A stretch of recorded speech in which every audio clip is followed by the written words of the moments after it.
சந்தியா ஜானகி சீரியல்ல இப்போ ஒரு அட்டகாசமான எபிசோட் வந்திருக்கு. ஸ்கிப் பண்ணாம ஃபுல்லோடையும் கேளுங்க. அதுக்கு நான் இந்த வீடியோ பிடிச்சிருந்துச்சுன்னா லைக் மட்டும் பாருங்க. ரொம்ப பிடிச்சிருந்துச்சுன்னா நம்ம சேனலுக்கு வந்து சப்ஸ்கிரைப் பண்ணி கண்டினியூஸாக ஆதரவு வந்துட்டாங்க.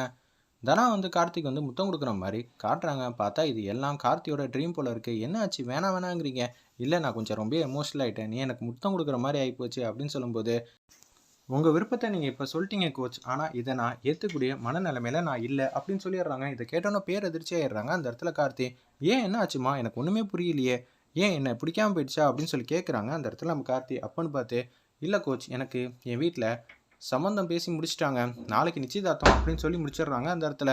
என்னம்மா சொல்கிற, நாளைக்கு நிச்சயதார்த்தமா? என்னால் முடியலையே, எனக்கு புரியவும் இல்லை, என்ன சொல்ல முடியும், நீ இல்லாமல் என்னால் வாழ்க்கையை நினச்சி கூட பார்க்க முடியாதுன்னு அந்த இடத்துல வந்து பேசுகிறாங்க நம்ம கார்த்தி. ஒரு பக்கம் தனாவும் வந்து அதே மாதிரி தான் கோச் எனக்கும், ஆனால் எங்கள் வீட்டில் எங்கள் அப்பா ஒரு முடிவு எடுத்துட்டாங்கன்னா அதை மீறுறதுக்கு யாருக்குமே வந்து மனசுலையும் சரி எங்கேயும் தெம்பெல்லாம் கிடையாது அப்படின்னு சொல்லிடுறாங்க அந்த இடத்துல. இதை கேட்டோன்னு வந்து, நீ சொல்கிறதெல்லாம் வாஸ்தவம் தான், ஆனால் நிச்சயம் வந்து உங்கள் வீட்டில் எல்லாரும் ஒருத்தோட சம்மதத்தோடு தான் நம்ம கல்யாணம் வந்து நடக்கணும்.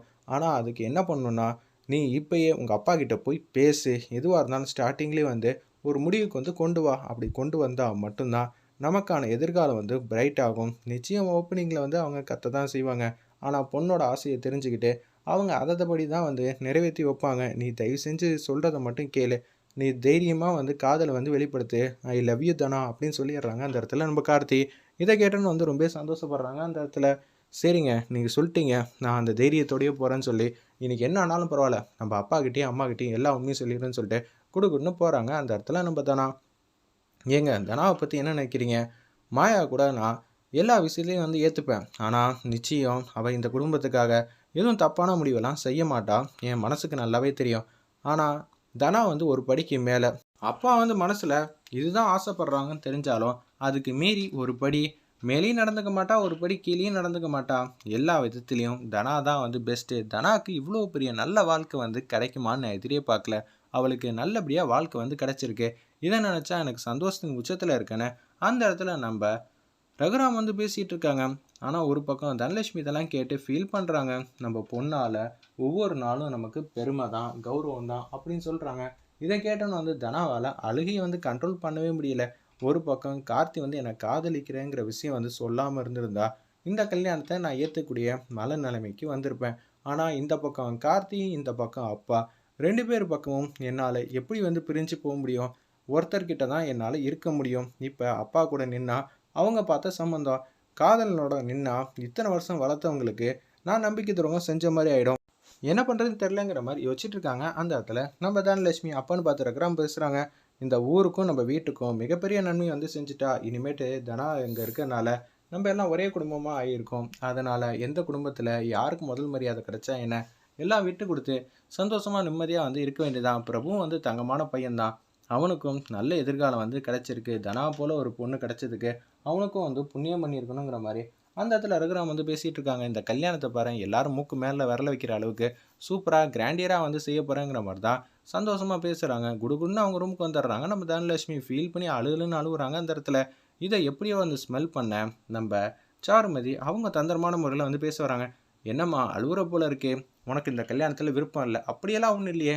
நான் இன்னொன்று சொல்லிட்டா, கார்த்தி உனக்கு கிஃப்ட் பண்ணார்ல செல்ஃபோன், அந்த ஃபோன் வந்து வாங்கினப்பே எனக்கு தெரியும் நீ கார்த்தி வந்து கூடிய சீக்கிரம் லவ் பண்ணுவேன்னு. உண்மை தானே? கார்த்தியும் வந்து லவ் வந்து உங்ககிட்ட சொல்லிட்டாரு, அதனால தான் இப்போ நீ ஃபீல் பண்ணி அழுகுற. கரெக்டாக இல்லையா, அதை மட்டும் சொல்லு பார்ப்போம் அப்படின்னு சொன்னோன்னே, ஆமாங்க நீங்கள் சொன்னது எல்லாமே கரெக்டு தான், ஆனால் அதுக்குன்னு என்னால் இப்போ என்ன முடிவு எடுக்க முடியும்? அப்பாவை மீறியெல்லாம் என்னால் எதுவுமே பண்ண முடியாது அப்படின்னு சொல்லி யோசிச்சுட்டு இருக்காங்க நம்ம தனலட்சுமி. நம்ம ரெண்டு பேரும் ஒரே வயசில் தாம்மா இருக்கோம், அதனால் உன்னோட ஆசை பாசம் என்னன்னு எனக்கு தெரியாமலாம் ஒன்றும் இல்லை. எனக்கும் தெரியும், நானும் இந்த வீட்டோட மருமக தானே. நான் சொல்கிறேன், நீ கேட்குறியா? நீ முதல்ல கார்த்திக் வந்து ஃபோன் அடி, அதுக்கு முன்னாடி நீங்கள் ரெண்டு பேரும் ஓடி போய் கல்யாணம் வந்து பண்ணிக்கங்க. அப்படி பண்ணால் மட்டும்தான் உனக்கான எதிர்காலம் வந்து பிரைட்டாக வந்து கிடைக்கும். இல்லாட்டி உன்னோட ஹஸ்பண்ட் எப்போதும் பிரபு தான். பிடிக்காத வாழ்க்கையை எப்படி தான் உன்னால் சகிச்சுக்கிட்டு ஏற்றுக்க முடியும் அப்படின்னு சொல்கிறாங்க அந்த இடத்துல நம்ம சாருமதி. எப்படியாவது சம்மதம் வந்து சொல்லிவிடு, அதுக்காக தான் போராடிக்கிட்டு இருக்கேன். இவன் ஒன்றும் மாயாலாம் கிடையாது புத்திசாலித்தனமாக வந்து யோசிக்கிறதுக்கு. நிச்சயம் இவளை எப்படி இருந்தாலும் வீட்டை விட்டு துரத்திட்டா நமக்கு எதிர்காலம் வந்து பிரைட்டாக வந்து அமைஞ்சிரும். ஏன்னா அதுக்கப்புறம் நானும் அப்பாவும் வைக்கிறது தான் சட்டங்கிற மாதிரி சாருமதி கேவலமாக மனசில் யோசிச்சு அந்த இடத்துல வந்து திட்டத்தை வந்து செயல்படுத்திக்கிட்டு இருக்காங்க. இது தெரியாமல் நம்ம தனலட்சுமி வந்து அவங்க விரிச்ச வலையில் விழுந்துட்டாங்கன்னே சொல்லலாம். நீ சொல்கிறதெல்லாம் ஓகே தான். ஆனால் அப்பா வந்து என்னை வேண்டான்னு ஒதுக்கிட்டாங்கன்னா நிச்சயம் வந்து ஒதுக்க தான் செய்வாங்க. ஆனால் கொஞ்ச நாளைக்கு தான். கூடிய சீக்கிரம் வந்து அப்புறம் இந்த பிரச்சனையெல்லாம் வந்து மறைஞ்சிரும். உனக்கு பிடிச்ச வாழ்க்கை வந்து கிடச்சிரும். 1 மாதம் 2 மாதம்னு தள்ளி வைப்பாங்களா? அதுக்கப்புறம் என்ன ஆகும்? எப்போதும் போல் திருப்பி நீ இந்த வீட்டுக்கு வந்துடலாம். அதுக்கப்புறம் பிடிச்ச பையனோட நிம்மதியா வாழ ஆரம்பிச்சிடலாம்ல. அத பத்தி யோசி, பார்த்துக்க. 2 மாசம் கஷ்டப்பட போறியா? இல்ல ஆயுசுக்கும் கஷ்டப்பட போறியா? நீயே சொல்லு பாப்போம் அப்படின்னு சொன்னோனே, யோசிக்கிறாங்க. உன்ன நினைச்சு கார்த்தியும் கல்யாணம் பண்ணாம விட்டுட்டாருன்னா, என்ன பண்ணுவ? அப்படின்னு சொல்லி எடக்கு முடக்கா பேசினால, ஓகேங்கிற மாரி சொல்லிடுறாங்க. கார்த்திக்கு நீ ஃபோன் பண்ணு. இந்த விஷயத்த வந்து கார்த்திகிட்ட சொல்லிடுவோம்னு சொல்லிட்டு, கதவு இவ்வளோ நேரம் தாப்பா வந்து தொறந்து தான் பேசிட்டு இருந்தாங்க. இப்ப கதவ சாத்திட்டு, அந்த இதில லவுட் ஸ்பீக்கர்ல வந்து பேசுறாங்க. கார்த்தியா, நான் வந்து சாருமதி, தனத்தோட ஃப்ரெண்டு. நீங்க 2 பேரும் ஓடி போனா தான் கல்யாணம் வந்து பண்ண முடியும் அப்படின்னு சொல்றாங்க. நீ யாரு முதல்ல? நீ எதுக்கு இந்த விஷயத்துல மூக்க நுழைக்கிற? நீ சொல்றதெல்லாம் என்னால நம்பலாம் முடியாது. பரவாயில்ல நீங்க கெட்டிக்காரத்தனமா தான் பேசுறீங்க. ஆனா இங்க தான் தனமும் இருக்கா அப்படின்னு சொல்லிடுறாங்க அந்த இடத்துல. உடனே வந்து ஆமாங்க நானும் இங்க தான் இருக்கேன். முதல்ல தனம் வந்து இதுக்கெல்லாம் சம்மதம் வந்து சொல்லிட்டா. அவங்க வந்து நிச்சயம் வந்து ஒத்துக்கவே இல்ல. பேட்மிட்டன்ல ஒத்துக்கிட்டாங்க.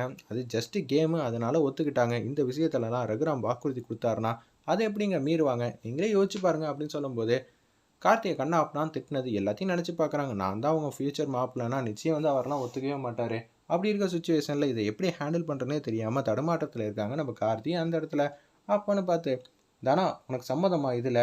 ஆமாங்க சம்மதம் தான். எந்த பிரச்சனையும் இல்லை. தனாத்துக்கு நாளைக்கு காலையில் வந்து நிச்சயதார்த்தம் வச்சுருக்காங்க. அதுக்கு முன்னாடி நீங்கள் இன்றைக்கி நைட்டே வந்து தனாவை கூட்டிகிட்டு போயிடுங்க. நாளைக்கு காலையில் வந்து மாலையும் கழுத்துமா இந்த வீட்டுக்கு வாங்க. எதுவா இருந்தாலும் சிறப்பா வந்து பண்ணிக்கலாம் அப்படின்னு சொல்லி அதிரடி மாசா வந்து பேசுறாங்க. இத கேட்டோனே வந்து பேரதிர்ச்சி ஆகுறாங்க. அந்த இடத்துல நம்ம தனலட்சுமி சரின்னு அவங்களும் வந்து சொல்லிடுறாங்க. தனத்துக்கு ஓகேனா எனக்கும் எந்த பிரச்சனையும் இல்ல. எங்க வாழ்க்கை தான் எங்களுக்கு முக்கியம். அவங்களுக்கு அவன்லாம் எங்க வாழ்க்கையெல்லாம் மாத்திக்க முடியாதுன்னு கார்த்தியும் ஒரு பக்கம் பிடிவாதமா, சரி தனம் இன்னைக்கு ரெடியா இரு நான் உன்னை கூட்டிட்டு போக வரேன்னு சொல்லி அந்த இடத்துல சொல்லிடுறாங்க. ஒரு பக்கம் இந்த விஷயத்த வந்து மகாலிங்கத்துக்கிட்ட சொல்லணும்னு சொல்லி அவங்க அப்பா கிட்ட வந்து பேசுறாங்க மொட்டை மாடியில நம்ம சாரு. அப்பா பிரச்சனைப்பா யாருக்குமா உனக்கா? ச்சே ச்சே அது எதுக்குப்பா நான் சந்தோஷமா சொல்லப் போறேன். இந்த வீட்டுக்கு தான். இது மாரி தனம் வந்து இன்னைக்கு நைட் வந்து ஒரு பையன் கூட போறா. இதுக்கு எல்லா திரைக்கதை, வசனம் எல்லாம் நான் தான்ப்பா. அப்படியா? தனலட்சுமி இப்படி பண்ணா நினைச்சு கூட பார்க்கல. அதுக்கப்புறம் என்ன ஆகும்? எனக்கும் சீனுக்கும் கல்யாணம் ஆயிடும். கல்யாணம் ஆனதுக்கப்புறம் நம்ம வச்சது தான்ப்பா சட்டம். இனிமேட்டு மகாலிங்கம் வந்து மாசா வந்து இருக்கலாம். நீங்க தான்ப்பா வந்து இந்த வீட்ல வந்து சூப்பரா வந்து நடமாட போறீங்க. ஒவ்வொரு வாட்டியும் நீங்க வரப்ப இத குத்தி குத்தி காட்டுனீங்கன்னா, ரகுராமால வந்து தலையே நிமிர்ந்து நடக்க முடியாது. சூப்பரா இருக்கும்ல அப்படின்னு சொல்லிடுறாங்க அந்த இடத்துல. ஆமாம்மா நீ சொல்றதெல்லாம் கேட்குறப்ப ரொம்பவே சந்தோஷமா இருக்கு. இந்த திட்டத்துல வந்து எதுவுமே சொதப்பிடக்கூடாது. நம்ம தான் புத்திசாலித்தனமா நடந்துக்கணும். பார்த்துக்கம்மா அப்படின்னு சொல்றாங்க அந்த இடத்துல. மகாலிங்கம் அது மாரி காட்டி இந்த எபிசோட வந்து அருமையா மாஸா முடிச்சிருந்தாங்க. வெயிட் பண்ணி பார்ப்போம்.